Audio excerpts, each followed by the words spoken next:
পিরোজপুরে বিএনপির দুই নেতাকে কুপিয়ে জখম। নির্বাচনে জাল ভোট পড়েছে 21.4%। টিআইবি। পটুয়াখালীতে আগুন লেগে পড়ল পরিবহন ব্যবসায়ীর বসতঘর। নেতা বরখাস্তের প্রতিবাদে বরিশালের টেক্সটাইল মিল শ্রমিকদের কর্মবিরতি। আগলঝাড়ায় মাদক মামলার যাবজ্জীবন সাজাপ্রাপ্ত আসামি গ্রেফতার। ভোট নিয়ে উত্থাপিত অভিযোগগুলোর বস্তুনিষ্ঠ তদন্ত করতে হবে, চরমোনাই পীর। আগলঝাড়ায় ফুটপাত দখল করে দোকানপাট, ঝুঁকিপূর্ণ পথচারীরা। কাঠালিয়ায় মাহে রমজানকে স্বাগত জানিয়ে আনন্দ মিছিল। আসসালামু আলাইকুম। বরিশাল ডট নিউজ থেকে রাত 9টার শীর্ষ সংবাদে আমি ফারহানা তুলি। এতক্ষণ শুনলেন সংবাদ শিরোনাম, এখন বিস্তারিত। পিরোজপুরে দুর্বৃত্তদের হামলায় বিএনপির দুই নেতা গুরুতর আহত হয়েছেন। রোববার রাত 11টায় ইন্দুরকানী উপজেলার পাড়ের হাট বাসস্ট্যান্ড সংলগ্ন এলাকায় এই ঘটনা ঘটে। ত্রয়োদশ জাতীয় সংসদ নির্বাচনে ভোটারদের কেন্দ্রে প্রবেশে বাধা দিয়েছে 46.4% ও জাল ভোট পড়েছে 21.4% বলে জানিয়েছে ট্রান্সপারেন্সি ইন্টারন্যাশনাল বাংলাদেশ। আজ সোমবার 16 ফেব্রুয়ারি এ তথ্য জানা যায়।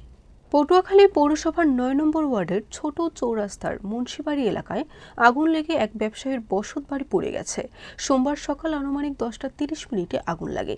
ক্ষতিগ্রস্ত ব্যক্তি কামরুল মুন্সি, একজন ব্যবসায়ী এবং মিনিবাস মালিক সমিতির সদস্য। সোনারগাঁও টেক্সটাইল মিল শ্রমিক ইউনিয়নের সাধারণ সম্পাদক মোশাররফ হোসেন ও যুগ্ম সাধারণ সম্পাদক খুকুমণিকে মৌখিকভাবে চাকরি থেকে বরখাস্ত করা হয়েছে।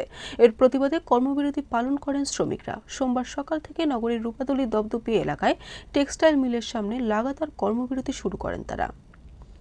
ঢাকার মোহাম্মদপুর থানার মাদক মামলার যাবজ্জীবন সাজাপ্রাপ্ত পলাতক আসামিকে আগলঝাড়া থেকে গ্রেফতার করেছে পুলিশ। মাদক মামলার যাবজ্জীবন সাজাপ্রাপ্ত পলাতক আসামি মাসুম হাওলাদারকে গ্রেফতার করে বরিশাল আদালতে প্রেরণ করা হয়।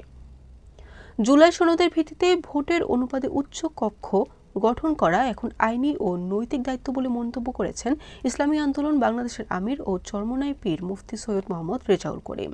বরিশালের আগলঝাড়া উপজেলা সদরের ভেগাই হালদার পাবলিক একাডেমির সামনে ফুটপাত অবৈধভাবে দোকানি ও ভ্রাম্যমাণ ব্যবসায়ীদের দখলে রয়েছে। পথচারীদের নিরাপত্তা চলাচলের জন্য আগলঝাড়ার প্রধান সড়কে গা ঘেঁষে তৈরি হয়েছে ফুটপাত। সেই ফুটপাত এখন অস্থায়ী দোকান ও ভ্রাম্যমাণ ব্যবসায়ীদের দখলে। পবিত্র মাহে রমজানকে স্বাগত জানিয়ে ঝালকাঠির কাঠালিয়া উপজেলার কৈখালী বাজারে আনন্দ মিছিল করেছেন নেসারিয়া সালেসিয়া দিনিয়া ক্যাডেট মাদ্রাসার শিক্ষার্থীরা। Barishal dot news.